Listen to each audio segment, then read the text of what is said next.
Bonjour à tous et bienvenue à Bessé, où nous allons à la rencontre de Loïc le jardinier, qui va nous parler un petit peu des hôtels à insectes qui ont été installés sur la place. Ah bah c'est le retour de la petite boîte. Alors comment ça va? Bon, comme d'habitude vous voyez bien, je fais encore le boulot des gars de la commune.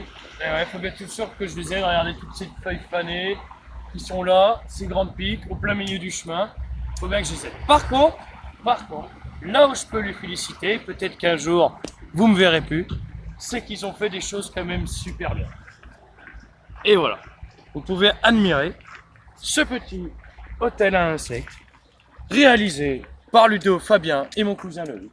Et ça, c'est une chose exceptionnelle. Donc c'est pour ça qu'on va parler de ça rapidement pour vous expliquer comment vous pouvez faire ça aussi chez vous. Vous pouvez deviner des petits bouts de bambou tout partout. Et là, on a la chance, pourtant l'hôtel à insectes est là simplement depuis 2 mois, habité par des abeilles solitaires. On peut voir justement le mélange de terre et de paille, etc., qui a été réalisé par les abeilles où elles pollinisent à l'intérieur.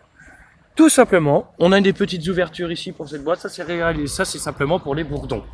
Les bourdons sont heureux d'aller à l'intérieur, même chose pour polliniser ou se mettre simplement au chaud. Les petits tas de feuilles pour les chrysopes, là même chose pour toutes sortes d'abeilles solitaires. Vous savez qu'il existe plein d'insectes différents avec des noms très compliqués. Et là on a un repère justement, une cabane refuge pour tous ces petits insectes qui vous permettront de polliniser. On a même chose, des toutes petites mini-guêpes qu'on peut voir partout qui nous font un petit peu peur, qui volent sur place, qui stagnent. Mais ces mini-guêpes sont plus qu'indispensables. Même chose, des petites pommes de pin pour aussi toutes les chrysopes, toutes les abeilles solitaires. Il faut penser à une chose, c'est qu'une cabane comme ça, c'est facile à réaliser. C'est juste un petit peu long, c'est facile à réaliser chez soi. Et ça permet justement de respecter la biodiversité.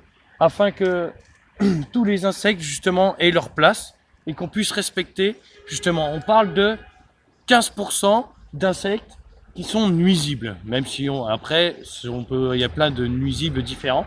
15% justement qui mangent les nuisibles et 60% qui sont de décompositeurs de terre ou de pollinisateurs. Afin de respecter la biodiversité, une petite cabane comme ça, c'est facile à réaliser. Vous avez vu, Fabien, pourtant, c'est pas un magicien, mais il a fait une belle cabane en bois. Ludo, il a passé un petit peu de temps aussi à couper, ou il a perdu son temps, je sais pas. Et le cousin Loïc, il a fait une toiture en ardoise qui, en plus, la toiture en ardoise, chauffe très bien et donne de la chaleur à tout l'hôtel à insectes, justement pour tous nos petits insectes. Et comme ils sont quand même pas si feignants que ça, on peut aller voir là-bas.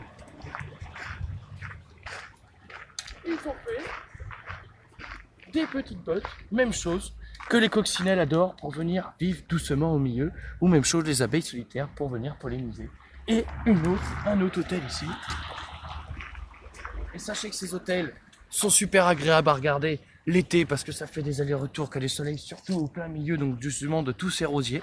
Mais l'hiver très important parce qu'ils sont très chauds et ils permettent justement la ponte de tous les insectes. Et comme vous pouvez voir sur notre magnifique place Théodore de Banville, qui pourtant à la nationale avec plein de camions qui peuvent polluer, nos hôtels à insectes sont remplis, vont se remplir et l'hiver vont pouvoir justement accueillir des millions d'insectes. Donc ça c'est réalisable partout, en ville, en campagne, partout. Donc je vous incite à y aller. Les gars ont été capables de le faire, vous êtes capables. À bientôt. Au revoir Loïc.